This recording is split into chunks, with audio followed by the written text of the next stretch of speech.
కృష్ణయ్య, నువ్వే నన్ను కాపాడాలి. ఇప్పుడు నా కాళ్ళు కాలిపోయినా పర్వాలేదు. ఈ ఇంట్లో ఉండిపోవడానికి ఇప్పుడు నాకున్న మార్గం ఇదే.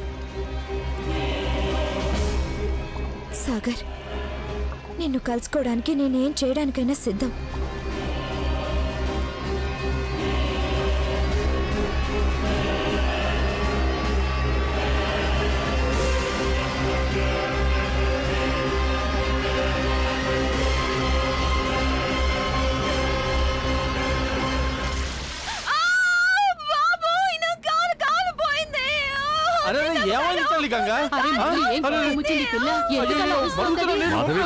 గంగకేమైందో?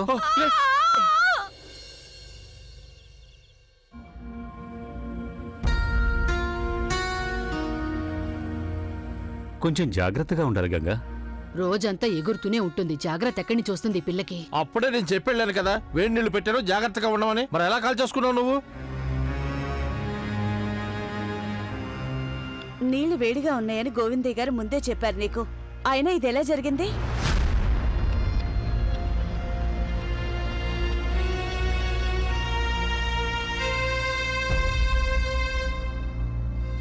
చెప్పారు చిన్నమ్మా, ఇప్పటి వరకు ఇలా ఎప్పుడూ జరగలేదు. కానీ అనుకోకుండా ఏదైనా జరగచ్చు కదా.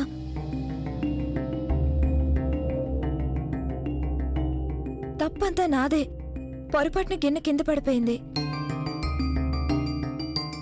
అంతేగా మరి, ఎవరైనా కావాలని చేస్తారా? ఇలా పొరపాటున జరిగుంటుందంతే. పొరపాటుకి ఇలాంటి ఫలితం తప్పదు. కాలు కాల్చేసుకుందిగా తను. ఇంకా నయం, గాయం అంత పెద్దది కాదు. కానీ 2 రోజుల పాటు తను విశ్రాంతి తీసుకోక తప్పదు. నేను కొన్ని టాబ్లెట్స్, ఆయింట్మెంటు రాసిస్తాను. వాటిని తెప్పించి తనకి వాడండి.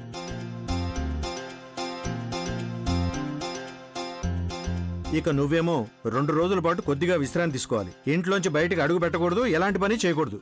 ఓకే? అవునా?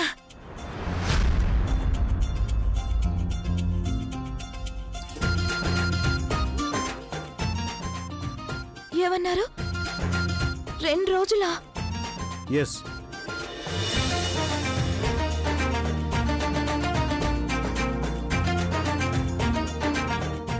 నాకు కావాల్సింది ఇదే. ఈ గాయం నయం కావడానికి 2 రోజులు పడుతుందట.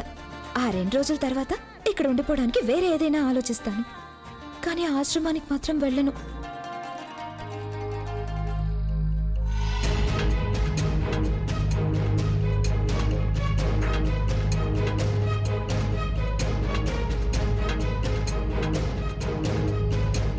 గోవింద గారు, ఈ మెడిసిన్స్ తీసుకురండి. ఎంత జాగ్రత్తగా ఉంటే అంత మంచిది నీకు. ఇక నేను వెళ్తాను. రండి, మిమ్మల్ని బయట దిగబెడతాను. జాగ్రత్తగా ఉండమ్మా.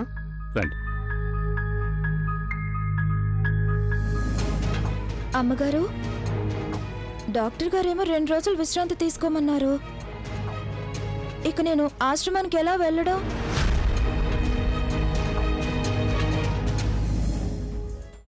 అమ్మా, అలాంటి వాళ్ళది నిజమైన ప్రేమ కాదు, అది వ్యామోహం. ఎగ్జాక్ట్లీ చిన్నత్త. నిజంగా ప్రేమించుకున్న వాళ్ళు అలా చేయరు. ఎంత మనసు విరిగిపోతే కన్న కూతుర్ని పట్టుకొని మా దృష్టిలో చచ్చిపోయా ఉంటుందా తల్లి? అది సరే అమ్మా, తన కూతురుతో తన మాట అనేటప్పుడు ఆమె మాటల్లో వ్యథ, కళ్ళల్లో బాధ గమనించావమ్మా? పెద్దబాబుకు బర్త్డే విషెస్ చెప్పు కూడా వెళ్ళాం కదా. ఊరికే ఎలా కాలిపోతుంది? మంట పెడితేనో పడితేనో తగలబడుతుంది.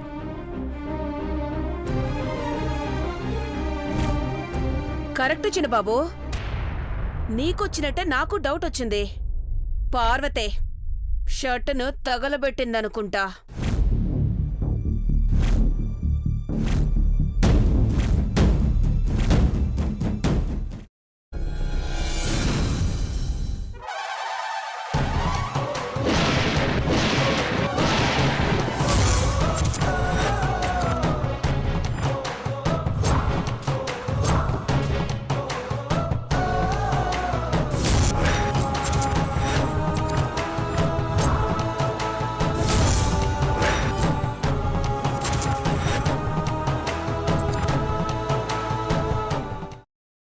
తర్వాత పొట్టు తీసేసి చాప్ చేసి పక్కన పెట్టుకోవాలి. ఒక ప్యాన్లో కొద్దిగా నూనె వేడి చేసి అందులో ఆవాలు, మినప్పప్పు, శనగపప్పు, కరివేపాకు, సన్నగా తరిగి పెట్టుకున్న ఉల్లిపాయలు వేసుకుని 1 నిమిషం పాటు వేయించుకోవాలి. ఆ తర్వాత కాల్చి కట్ చేసి పెట్టుకున్న వంకాయని కూడా అందులో వేసుకుని బాగా మిక్స్ చేసి బౌల్లోకి ట్రాన్స్ఫర్ చేసుకుని అందులో తగినంత చిక్కటి పెరుగు లేదా పల్చటి పెరుగు వేసుకుని మిక్స్ చేసి అన్నంతో కానివ్వండి, చపాతీతో కానివ్వండి సర్వ్ చేసినా చాలా బాగుంటుంది.